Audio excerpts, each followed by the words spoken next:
इस तरह के इस्लामिक वीडियोस के लिए हमारे चैनल मौलाना काजिम अली ऑफिशियल को सब्सक्राइब करें और नई अपडेट्स के लिए घंटी के बटन को ज़रूर दबा लें।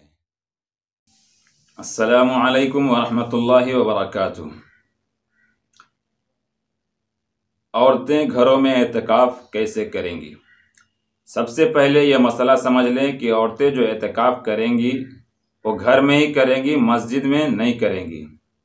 बाज़ लोग जो बयान करते हैं कि मस्जिद में एतकाफ़ कर सकती हैं, ये दुरुस्त नहीं है, क्योंकि हज़रत आयशा सिद्दीक़ा रज़ियल्लाहु ताला अन्हा ज़ौज मुहम्मदुर रसूलुल्लाह सल्लल्लाहु अलैहि वसल्लम ने, जो बड़ी फ़क़ीहा भी, बड़ी आलिमा भी थी, जिनके पास बड़े बड़े सहाबा बड़े बड़े मसाइल लेकर जाया करते थे और वहाँ हल हो जाया करता था, वो ख़ुद फरमाती हैं कि अब औरतें इस ज़माने में मस्जिद को ना जाया करें और ये फ़राइज़ के बारे में बयान करती हैं, यानी नमाज़ों को ना जाया करें, क्योंकि फ़ितना का ज़माना आ गया है।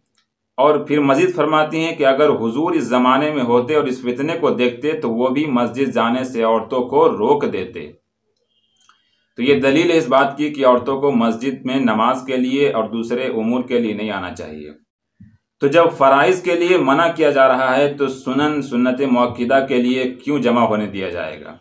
बहरहाल हमारा मसला है कि घरों में औरतें एतकाफ़ कैसे करें, तो हम बात उसी टॉपिक पे करेंगे। लेकिन सबसे पहले हम आपसे दरख्वास्त करेंगे कि इस वीडियो को शेयर ज़रूर कीजिएगा और अगर आप नए हैं तो इस चैनल को सब्सक्राइब कर लीजिएगा।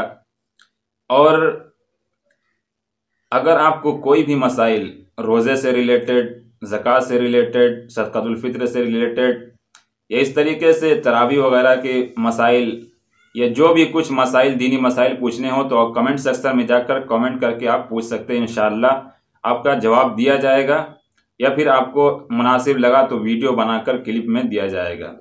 तो आइए मसले को शुरू करते हैं।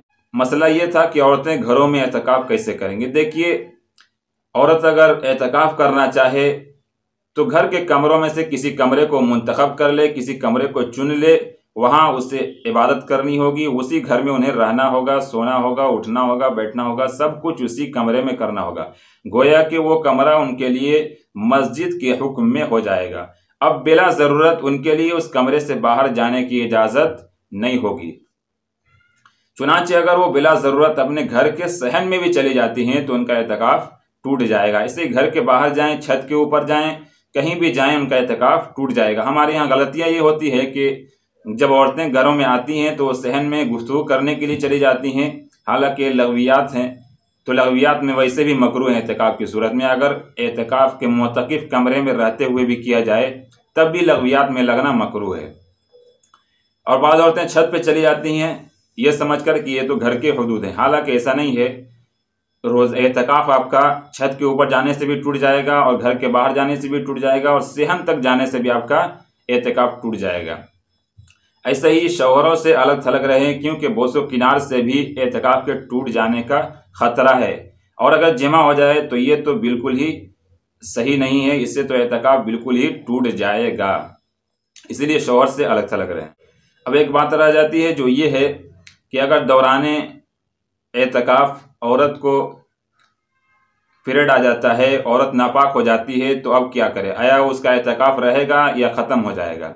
और अगर ख़त्म हो जाएगा तो नफली इबादत अगर शुरू करने से वो वाजिब हो जाता है तो उसकी क़ज़ा कैसे करेगी? पूरे 10 दिन की करेगी या फिर उसी दिन की करेगी? तो देखिए, एतकाफ़ तो बिल्कुल टूट जाएगा, क्योंकि एक शर्त यहाँ मफ़कूद हो गया कि 6 शर्तों में से एक शर्त है मुअतकिफ़ के लिए कि एतकाफ़ करने वाली औरत हैज़ व नफास से पाक हो। तो यहाँ नापाक हो गई है, इसलिए उसका एतकाफ़ टूट जाएगा। तो सबसे पहले यही समझ लिया जाए कि एतकाफ़ ख़त्म हो जाएगा, उन्हें एतकाफ़ छोड़ देनी चाहिए। अब क़ज़ा जो करेगी बाद में, वो क़ज़ा सिर्फ़ और सिर्फ़ उसी दिन की करेगी जिस दिन वो नापाक हुई है, जिस दिन उसे पीरियड आया है। बाकी 10 दिनों की क़ज़ा करना ये भी सही नहीं है, वो भी करने की ज़रूरत नहीं है। ऐसे ही वो बकिया दिनों की, जिस दिन पीरियड आया, जिस दिन खून आया, उसके बाद के दिनों की क़ज़ा करे, ये भी ज़रूरी और लाजिम नहीं है। बल्कि ज़रूरी और लाजिम जो है वो सिर्फ़ और सिर्फ उसी दिन की क़ज़ा है जिस दिन वो नापाक हुई है, जिस दिन उसे पीरियड आया है। इस मसले को अच्छी तरह समझ लें कि हैज़ व नफास आने से ही एतकाफ़ टूट जाता है और औरत अपने जिस कमरे में हुदूद बनाए रखी है उसी कमरे के अंदर रहेगी। सहन में जाने से, छत पे जाने से, घर के बाहर जाने से एतकाफ टूट जाता है। हाँ, अलबत्ता ये है कि उसी रूम में रहते हुए, उसी कमरे में रहते हुए किचन का काम कर लेती है, मसलन खाना बना लेती है उसी कमरे में रहते हुए जिसमें वो एतकाफ कर रही है, कपड़े सिल लेती है, सब्जियां काट लेती है, तो इसकी इजाज़त है। लेकिन फिर भी एहतियात यही है कि वो अपने आप को अल्लाह की इबादत में ज़्यादा मसरूफ़ रखें, जिस काम के लिए उसने आपको सर्व किया है, जिस काम के लिए अपने आप को उसने मुंतखब किया है। तो इस वीडियो को शेयर ज़रूर करें ताकि माए बहनों की इस्लाह हो सके और उनको एतकाफ करने का तरीका और तर्ज मालूम हो सके। अस्सलामु अलैकुम।